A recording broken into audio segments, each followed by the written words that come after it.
How we doing, guys? Welcome to DT's Daily. It's Friday morning and it's the last one of the week. And Arsenal look like they are moving in the transfer window because yesterday, by all accounts and reports and everything else, it looks like we're going to be signing Christian Mosquera. I hope I pronounced that right. You know what I'm like with my pronunciations, but a bit like the Christian Norgard situation, everything moved very quickly and it very much came out of the blue and caught everybody off guard.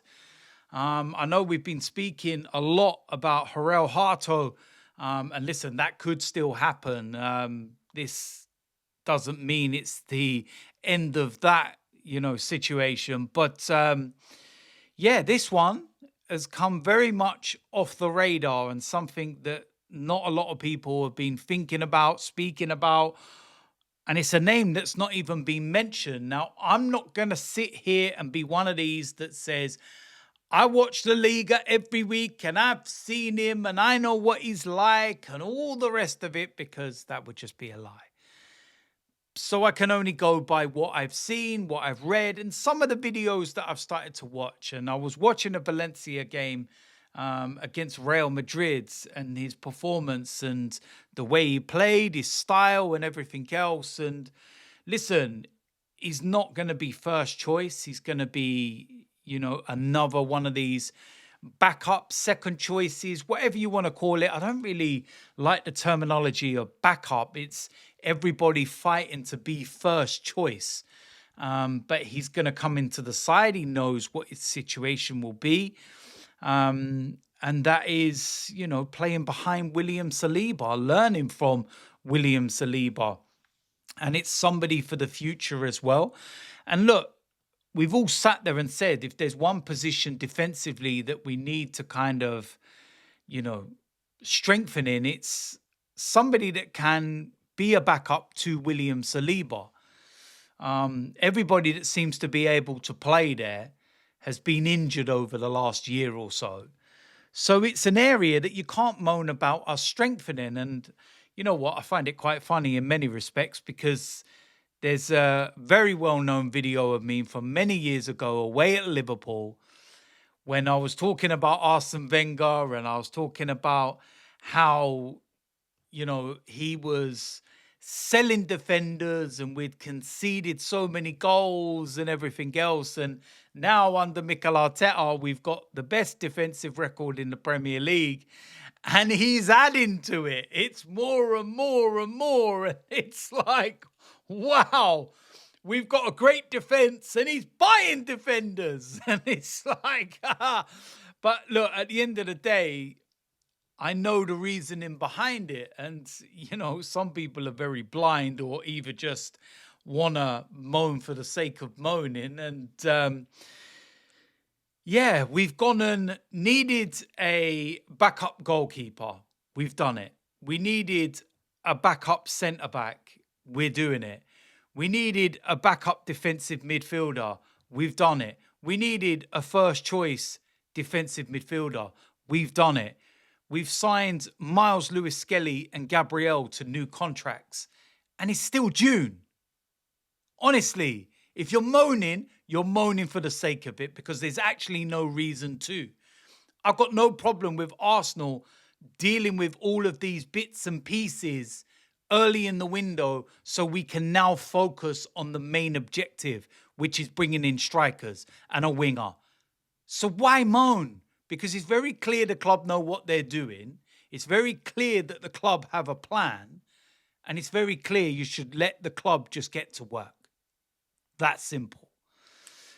So yeah, in terms of Mosquera and his play, 20 years old, 6'2", and from what I can see in the videos that I've watched already, he's rapid, very strong, very powerful. Played 100 odd times near enough for Valencia, so he's not, inexperienced, shall we say, despite the young age. He's been at Valencia his whole career, right from the B team and everything else, and has come through the academy. And listen, I look at it and like I said, I think it's a very smart move.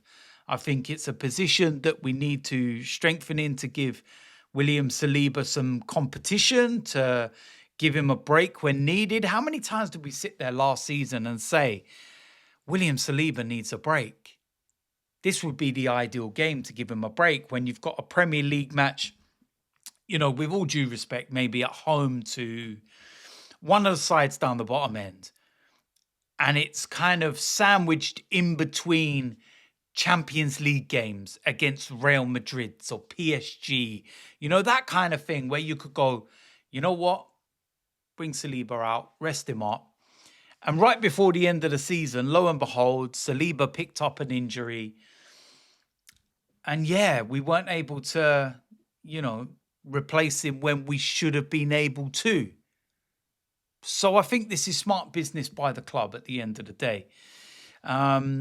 Although he does hold a Colombian passport as well, he is a Spain international, not full international, played all the way from the under-15s to the under-23s. So with him not being a full Spain international, he could also play for Colombia. But yeah, his style of play, he's very strong, very physical, which I've said it already.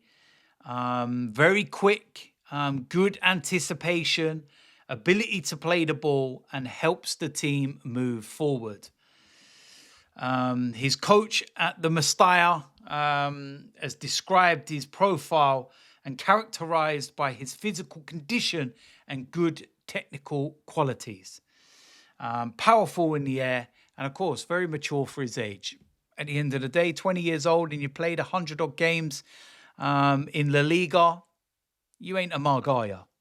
So, yeah, listen, I'm all for it. Like I said, I think I understand the reasoning behind it. I think if you pull it all into context and what Arsenal are doing, it makes very, very good sense. And yeah, like I was already saying, we've, strengthened in the areas we need to strengthen with those kind of number twos, the backups, the people that are going to challenge those that we see as the first choice at the moment. And if we're doing all that by June, as well as tying down the new players to the new contracts and everything else, it's nothing to moan about at the end of the day. I think it's very, very good, smart business.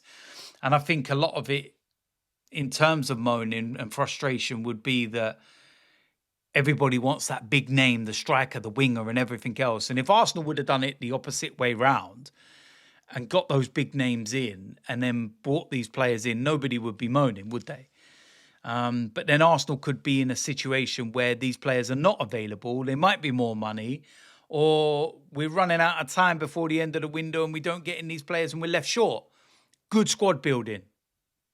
Good squad building. It's that simple. So listen, let me know in the comment section what you think. Do you know anything about him? For all of you out there that watch La Liga, may watch Valencia, can let me know a little bit more about him.